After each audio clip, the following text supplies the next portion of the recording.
actually what you need to do is calculate your hyperfocal distance so your f-stop fits into your exposure compensation, and then your mirror lockup shutter ISO will work, and you'll nearly, not quite, but nearly be as good as me.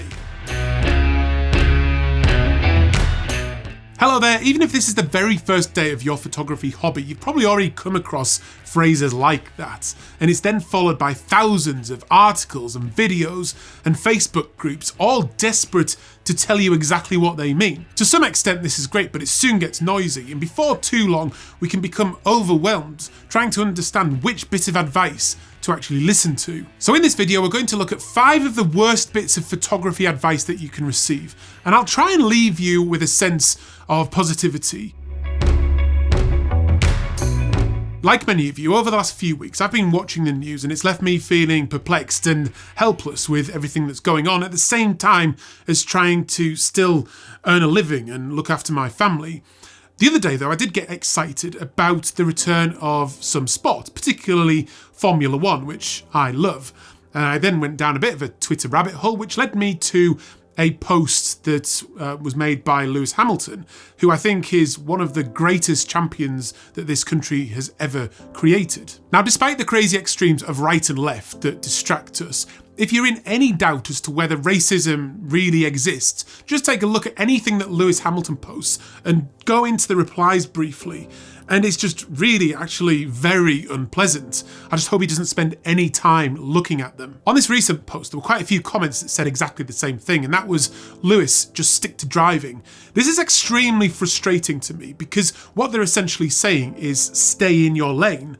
Now that advice has been given to me several times over my life, and whilst I'm not equating my situation to Lewis's in any way, that advice often permeates right through all areas of life, including photography. It's authoritarian and a good example of a systematic culture that's designed to limit us. It's the idea that you can't be good at more than one thing, and that you have no right to change, do, or talk about anything else. If you hear this enough as well, even if it's not directed at you, we start to believe that it's true. This pushback happens all the time in photography, particularly when we gain more experience, cross genres, put ourselves out there, and even get a little success. We instinctively know it's not true though, because we're all naturally quite curious and we want to explore more than one genre as well as succeed. If you're being told to stay in your lane, it's almost certainly not coming from a good place. I would encourage you to get out of your lane, try new things, stick your head above the parapet and see what happens. There's always going to be those who try to shoot you down, but if you're willing to take the risk, something incredible can happen. If you stay in that trench, you can be certain that nothing will change, and the people trying to keep you down will have won. This is not an argument against specialising either, because we're human beings. We're perfectly capable of being an expert in more than one thing. One bit of advice that's become very popular more recently is the gear doesn't matter. Unlike stay in your lane, I think the gear doesn't matter is usually meant in a very well-intentioned way, with the message being to focus on the photography rather than the toys. The truth is though, is that the gear does matter. In fact, it's critical up to a certain point. If you ever want your pictures to exist anywhere beyond social media or a phone screen, then a certain amount of image quality is required. Although some phones are now very capable, it usually means getting a dedicated camera, something like a DSLR or a mirrorless camera, and then also having the ability to edit your pictures, which then requires some kind of computer or tablet to actually do that. However, once you pass that threshold, which actually isn't going to completely break the bank these days, then the gear starts to not matter anywhere near as much. The good intentions of that advice to some extent is designed to counter the powerful marketing that photographers are constantly hit with. I'm particularly susceptible to it. I've been looking to upgrade my camera for quite a while now, and I've played with the Fujifilm GFX 100, which is incredible. I've been looking at the Canon 1DX Mark III. I've also been consuming almost every single rumour out there about the upcoming Canon R5. Then the other day though, I printed out a few of the images that I captured on my recent video where I photographed that amazing tree. I really think you should watch that video because I think it's one of my best vlogs to date. It left me thinking, why am I considering spending thousands of pounds on an upgrade when I have image quality that can make prints like this already? So in the end, I have decided that I will hold on to my 4-year-old more than adequate camera, which will then free up funds to invest elsewhere. The gear also matters though, because they are tools, and it's important to have the right tool for the job, and that's going to be different for everybody. Reliability is really important to me, and it's why over the years I've used Canon cameras. These things are just so reliable, they just always work. They may not have the best features, but they'll never let you down. It's also why I sold my Fujifilm X-T3. Although it's a great camera with good image quality, it always just sort of seemed to let me down a bit. It was fiddly, it was slow, and just did not hit the mark every time. Now I have been testing out the new Fujifilm X-T4, and that seems to have solved all of those problems in that area. Been very impressed so far. I've got a real world review coming out next week on this. Don't try and be a pro photographer because it's a saturated market. This is advice that you hear quite regularly in one form or another, and I'm not really sure where it comes from. It's certainly been said to me before I went full time. There's also definitely some of the pros out there saying that who don't like the idea of fresh competition. Personally, I find it a pretty pointless thing to say because the beauty of photography is that it can so easily be your side hustle without going completely kamikaze and risking it all. You can just build it up on the side, take your time, and whilst you put in the enormous amount of hard work that is required, but then it'll start to build and you'll know then when the right time is to make the leap. When I became a full-time photographer, I made a video called 10 Steps to Becoming a Full-Time Photographer. Now I titled that one very carefully because I had no idea whether or not I was going to make it as a full-time photographer over the longer term. Now, if you're interested in that, I'll put a link up somewhere for you to check it out if it's something you are considering, but people seem to enjoy it. Yes, the pro photographer market is saturated, but that does not mean that you can't make money. Imagine a sponge that's saturated. It can't possibly hold any more water. But if you put a few new drops on top of that sponge, they are not the same drops that then come off at the bottom. It's then just a case of figuring out what you bring to the table. What's your USP? You also have to be willing to work harder than the next guy. If you want it bad enough though, it's out there. Now I'm planning to make a video before too long that will be titled something like Making It as a Full-Time Photographer. But the truth is, it is a business, and it can be a brutal business.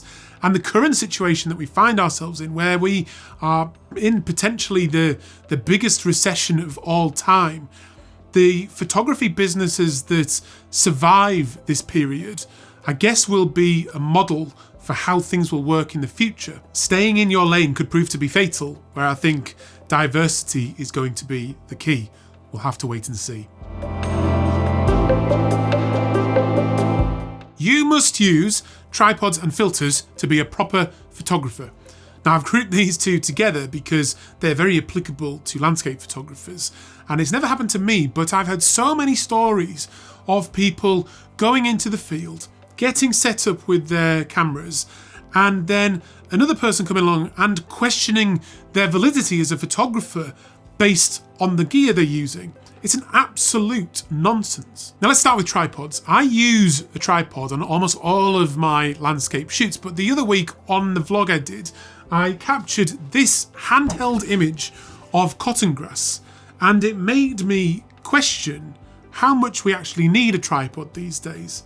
Because with modern cameras, with the way that they handle ISO very well with low noise, it means that we can easily bump up that ISO and that shutter speed to get really nice shots handheld without the need for a tripod. Also with the X-T4, this has IBIS, and I've been seriously impressed with the ability to shoot at low shutter speeds and therefore lower ISO and still get nice, sharp, clean shots. It's very impressive. There are, however, probably as many arguments for a tripod as there are against it. And a lot of the time it's the exact same thing we're discussing. So for example, a tripod will slow you down. Now as a landscape photographer, if you're out in the field trying to craft a composition, that can be a really good thing. But equally, it might mean that when that bird flies past on your right, you're going to miss it. They keep your camera still and provide stability for long exposure photography, but equally they are heavy and make it much more difficult to go out into those remote locations. Personally, I still use a tripod and will continue to do so for my landscape photography, although they are definitely not a necessity to make you a proper landscape photographer. The same is also true for filters. They are a necessity, but they can be useful at times.